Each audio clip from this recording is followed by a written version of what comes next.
The community is on edge after a shooting in downtown San Jose that left one man dead. A crowd of people gather outside Hayward City Hall to demand justice against police brutality happening in this community. Drought season is upon us. Meteorology department helps us understand how to survive it. Coming up next. From the School of Journalism and Mass Communications at San Jose State University, your source for what's happening with a fresh perspective on today's issues. You're watching Update News. Welcome to Update News. I'm Shuri Marwaha. And I'm Veronica Vinluan. San Jose police are investigating a homicide that occurred 2 blocks away from campus. Police say an adult man was shot and killed Saturday at the Grad, a private apartment marketed to students. Investigators have not specified whether the shooting was inside or out of the building. It took place in broad daylight before the noon hour. Afterwards, authorities blocked all entrances. Residents were told they were only allowed to leave the building with a police escort. Some residents of the apartment are upset with what happened and how the Grad handled the situation. Honestly, I was so angry. I was more angry than anything else because I was like, I'm safe, it's fine. But there are children who live at the Grad. Police have not yet released the identity of the victim and have not made any arrests. African Americans were 28% of those killed by police in 2020, despite being only 13% of the population. According to the Mapping Police Violence Organization, this year there has been reports of over 300 people killed. Studies have shown that the highest levels of inequality in mortality risk is experienced by Black men. The data gathered represented how racial profiling is a method that is still being used by some officers to determine how to treat a case. Kenya Caballero is live in San Jose with the story of families that have been victims of police brutality. Shuri, the Hayward community says they are exhausted of losing more people due to police brutality, that it's time to demand justice and stand up against these acts. A crowd of people gather outside Hayward City Hall Saturday to express their frustration towards police brutality and demand justice. We reached out, different individuals in Haycoco reached out just to let them know that we wanted to share space for them to share their loved ones' stories. Cynthia Nunez says she and her family were victims of police brutality in 2018. Her cousin Agustin Gonzalez was fatally shot by an officer who responded to a 911 call that reported there was a man wielding what appeared to be a knife. I think it's important that we hold this space and we brighten and uplift those members' names, the ones that have been forgotten or the ones that people don't know. Say his name. Say his name. N.J. LeBlanc decided to join the crowd as a way to express his frustration and tell the story of his cousin Roy Nelson Jr., who was killed by Hayward police in 2015 after receiving a report of a man needing an emergency mental evaluation. They say a Hayward officer killed him by sitting on Nelson while attempting to put him in a restraining order. And when Roy was murdered, it was the same as Eric Gardner and George Floyd. You know, his words was, "I can't breathe." With the new president, people seek to create bills that enforce equal treatment by law enforcement to minority groups. They don't live in the community. They have nothing at stake there. And, you know, with your area code being a certain area code, they treat people different. Trustee of the Hayward Unified School District, Sarah Prada, attended this event to show her support to these families. We are not happy with the way that the morals of the city is reflecting it in that budget. The fact that they are giving $80 million to policing our communities instead of actually pouring into our communities. Prada is a mother of 2. She says she fears for the future of her kids. One day we're going to have to shave my son's hair because he's going to be a tall black male with locks. And unfortunately, there's no way to make that look non-threatening to a racist. Hayward Community Coalition is hoping to host more events that will allow victims to express their feelings and frustration towards police brutality. In San Jose, Kenya Caballero, Update News. California is officially in a drought once again. The last dry season like this was between 2012 and 2016. Meteorology and climate science professor Sanjose says California is a dry region and on average receives scanty rainfall. in terms of the amount of precipitation that we receive at a different location compared to the annual, to the average, then we are actually much lower. Chiao says droughts are natural occurrences and their prevention is out of human control. We are not really able to prevent, then we might be able to predict. Predicting the weather pattern helps people prepare for the dry season, and he says California is a front runner in being aware of the environmental damages. We do response in terms of how to deal with it. It's just like maybe not fast enough or not effective enough, we hope. Second-year graduate student and research assistant Paul Zishol says people need to understand how to use, store, and save water. And try to come up with some grand scheme policy that can actually help save water, then you have a best way to prevent the drought. The public outreach and even this news report things that would actually bring the awareness to general public. Here on campus, the San Jose State Meteorology Department says it's never too early to teach about drought prevention. If we can address it as the lower education, and you address those problems, water management and stuff, I'm sure, we can improve the future. Meteorology junior Tyler Milo has a few suggestions. What the government should do is incentivize people. He says monetary rewards can slow down water consumption.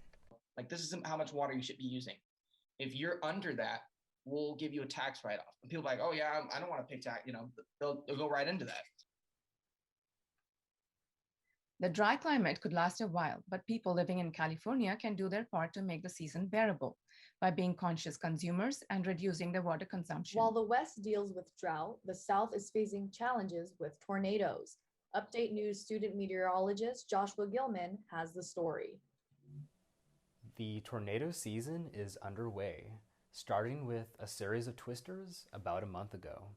And in order for a tornado to form, you need to have warm, humid, and unstable air near the ground and cold air higher up in the atmosphere. The warm and cold air need to be in contact, coming at different speeds and directions that can cause rotation within a storm. So, currently, this is what the jet stream over North America typically looks like, with most of the cold, dense air confined above the Canadian border. However, during a La Nina season, like this year, the jet stream shifts and much of the cold Arctic air dips into about a third of the US. This poses problems for the southeast, as much of the warm Gulf of Mexico air has a much easier chance of mixing with the cold Arctic air, and this can produce supercell storm activity. The end of this month marks an entire decade since the severe weather events that the National Weather Service called, quote, one of the most active, destructive, and deadly in U.S. history for tornadoes, and even 10 years later, the effects of this historic event still resonate. Currently, there is a severe weather threat in the Texas Panhandle / Oklahoma area, and the main threats will be damaging winds, hail, and possible tornadoes. NBC Bay Area meteorologist Rob Maeda has forecast tornadoes for the past 12 years. It's been a very busy start, certainly for the southeastern U.S. It depends as we head into May if they become more ridge dominant and the pattern starts to shift a little bit. Maybe the activity starts to wane, but certainly it's been a pretty busy start to the 2021 season. Maeda says this year's La Nina is about a moderate strength. I think conditions, the last update I saw was trending more neutral towards summer and fall. So we'll have to see how that plays out. So the chances of this year's tornado season outpacing the record one a decade ago is unlikely. However, the peak months of tornado season also run through May and June, so the South needs to remain vigilant. In Mission Viejo, Joshua Gilman, Update News. We're not done with the weather yet. When we come back, we'll get the forecast. Student meteorologist Joshua Gelman will be back, this time to show us what's ahead in the next 5 days. Also, vinyl is back in style, and we don't mean the kind you wear. So we've had a giant surge in people coming in and shopping, which is awesome for us. And a look at what graduating is like during COVID. Update News will be back right after this.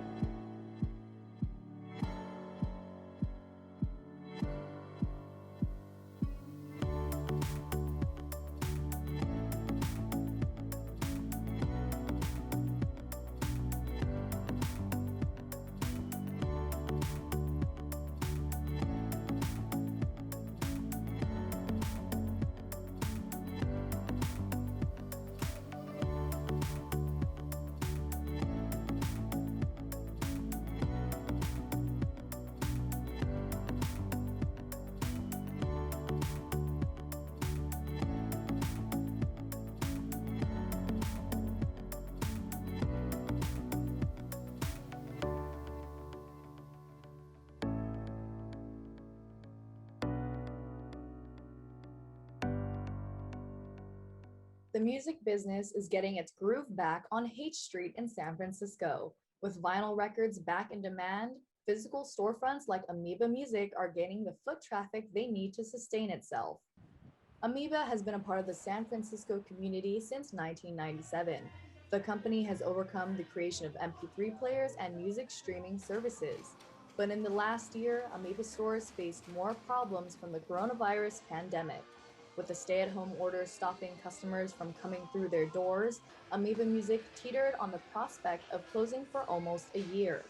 The stores created a GoFundMe campaign in the middle of 2020, hoping to delay what seemed to be the inevitable. Online, but this year, because the best part about being here is going through a section and then finding something you totally weren't looking for, but you've always wanted.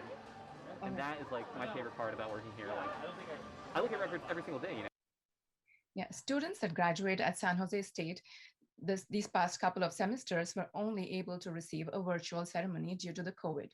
Although it was out of the university's control, many people were disappointed that an in-person event was out of the question. Graduation is an important milestone for many college students. After years of school, what most people can look forward to is a grand ceremony to help celebrate their hard work. Brandon Imperial is a psychology senior at SJSU. He hopes to graduate this coming fall. I'm already taking a summer course at a community college just to knock out one GE, and then hoping just to finish strong at SJ my last semester. Amy Glazer is a professor and advisor in the Department of Film and Theater at SJSU. She says many students that are close to graduating had many worries about how COVID was going to affect their progress. Hours and hours from both me and my colleagues were spent, just problem solving and encouraging and thinking out of the box and helping our students get through this. Earlier this month, the California Department of Public Health updated COVID safety rules for large events. A mix of in-person and online celebratory activities will be available this May to help celebrate San Jose State's Spring 2021 graduates. Attending graduation isn't just important to students, it's also an exciting time for their families. Cody Nichols graduated from SJSU in the beginning of the pandemic during spring of 2020. He says his parents were upset that they weren't able to watch him walk the stage. My parents were honestly more upset than I was. I got the degree, that's all I really cared about. With more people getting vaccinated and COVID cases going down, college communities are hopeful that in-person graduations will resume in the near future. In terms of graduation, I'm hoping that it's going to be in person next semester. There's still a lot of uncertainty going on, but I just got a vaccine today, so I'm doing my part.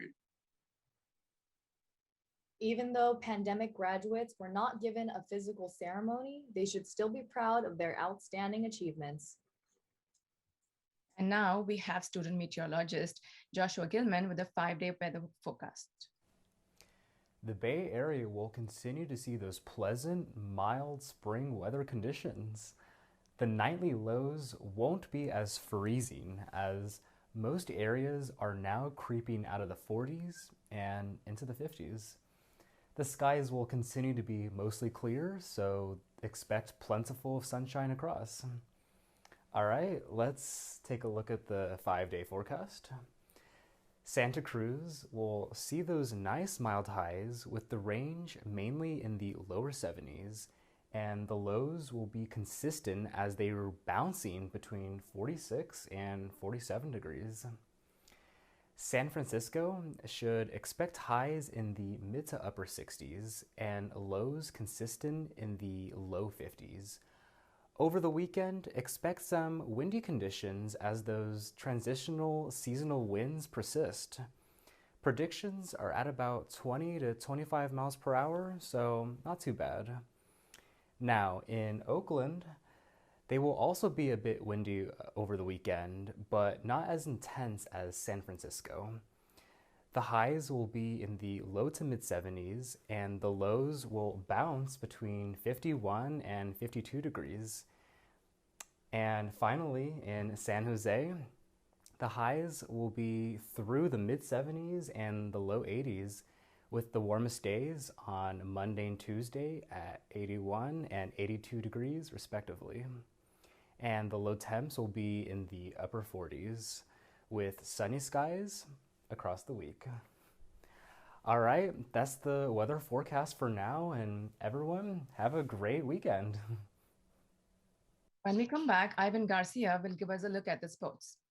We'll show you how you can get a piece of history from the Golden State Warriors. It's like Bitcoin, but it's art instead of money.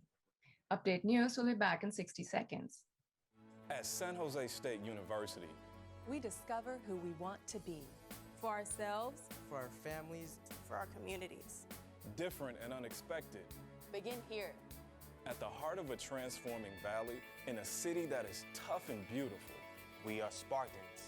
What powers us changes our world.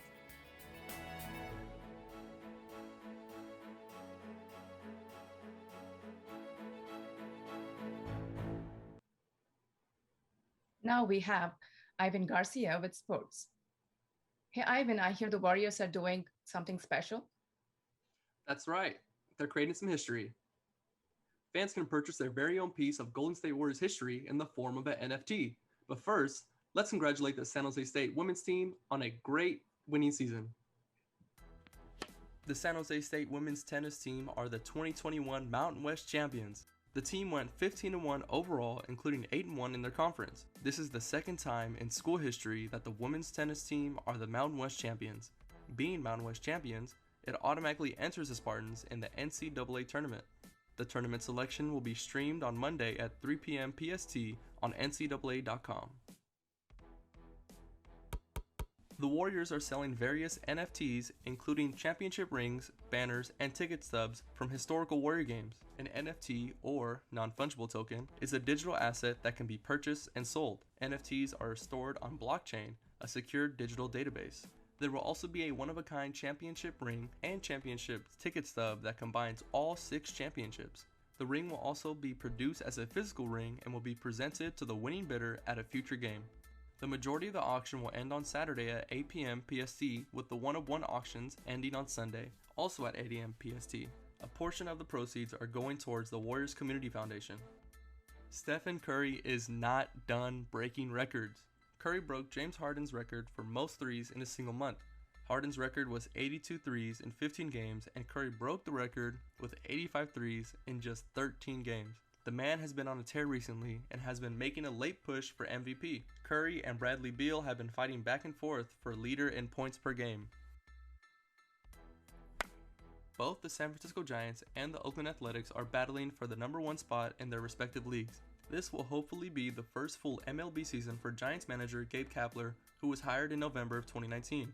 Kapler led the Giants to a 29-31 record during the shortened season and fell just short of the playoffs. Only time will tell if these great starts will lead both teams to the playoffs. The NFL draft starts today at 5 p.m. PST with the first round. The day that can change a franchise has finally come. These football athletes have put blood, sweat, and tears into their playing career just to hear their name called by NFL Commissioner Roger Goodell. Rounds 2 and 3 will be aired tomorrow at 4 p.m. PST, with the remaining rounds being aired on Saturday, 9 a.m. PST. And there's also some rumors about Aaron Rodgers, but we'll see what happens. That's all I have for sports. And now a look at the week ahead. Join the weekly Global Connections to meet up and connect with people from around the world from 11 a.m. to 12 p.m. on May 3rd. Attend a workshop on the 3rd at 11:15 a.m. to find out all the hidden gems Canvas has to offer. On May 5th at 5:30, there is a virtual exhibition that celebrates multi-generational practice of Chinese brush painting. These are just a few virtual events that San Jose has to offer the community. And that does it for this week's edition of Update News.